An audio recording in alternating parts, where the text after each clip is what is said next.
Good morning, students. In our previous video, we have learned about several types of synthetic fibers and their use. We also learned about the polyethylene. Today, we are going to discuss about plastic and environment. In our previous lesson, we have discussed about the biodegradable and non-biodegradable stuffs. Types of waste. We have already discussed about it. That approximate time taken to degenerate and nature of these materials.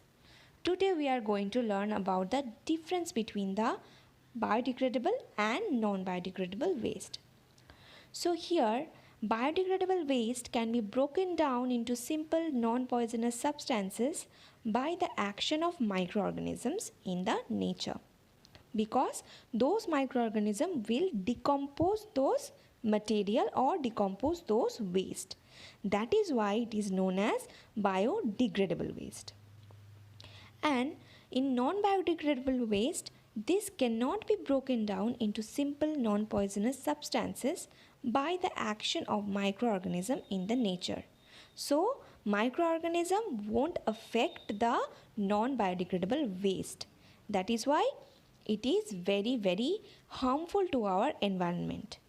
So in next, they can be recycled naturally as well as by man, and their products do not pollute the environment. So these biodegradable waste are not harmful to our environment, and in here they cannot be recycled naturally as well as by man, and their products cause environmental pollution. So this non-biodegradable waste cause the hazards. In number 3, the waste are made up of natural ingredients, and in here the waste are made up of synthetic materials. Now number 4, they can produce useful products after the biodegradation, such as the manure or any organic waste from which we can extract biogas. And in here they remain unchanged chemically as they are non-biodegradable, and these waste are also toxic. Next is they do not disturb the ecological balance in the nature, and in here most of the time they disturb the ecological balance in nature. Next is they persist for small time interval in the environment, and they persist for longer time interval in the environment. That means the approximate time taken to degenerate.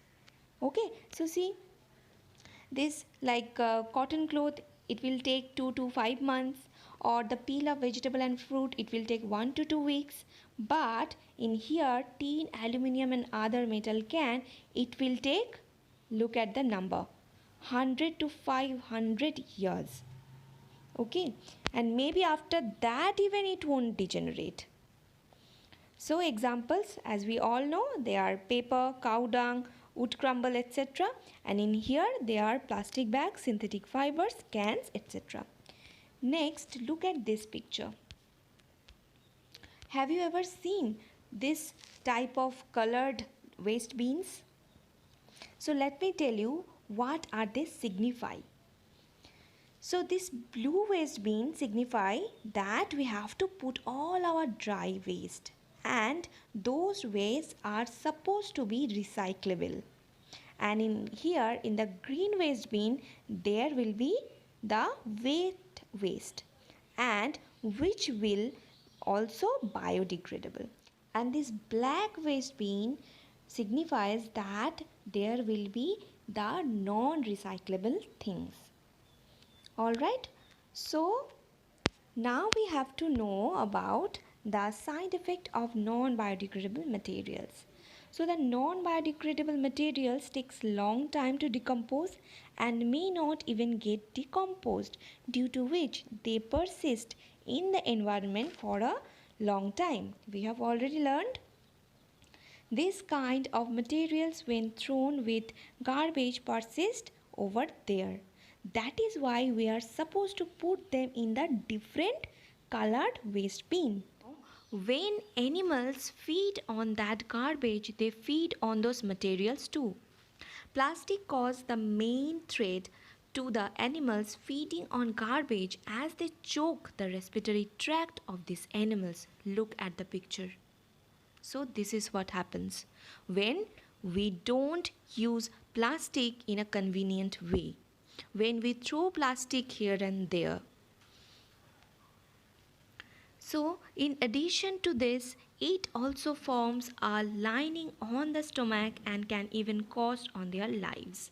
In addition to this, waste even clog the drains and sometimes even make spread dirtiness all around in the public places. As we all know, plastic can be harmful in so many ways, so we should protect our environment by obeying the 4R rule. They are reduce, reuse, recycle, and recover. The biodegradable materials can be collected separately and can be reused after proper treatment. They can be recycled. This is the termed as the 4R strategy, which means reduce, reuse, recycle and recover. So we should always try to obey this 4R rule. Some of the ways to limit the use of biodegradable materials are as follows. Prohibition to the disposal of plastic bags near water bodies or nearby places where animals can feed upon. Next, limiting the use of plastic by using steel lunch boxes, jute bags or cotton bags for shopping. Recycling and then reusing the non-biodegradable waste. So this is all for today. What you have to do, go through the entire chapter and learn everything thoroughly. Thank you, students.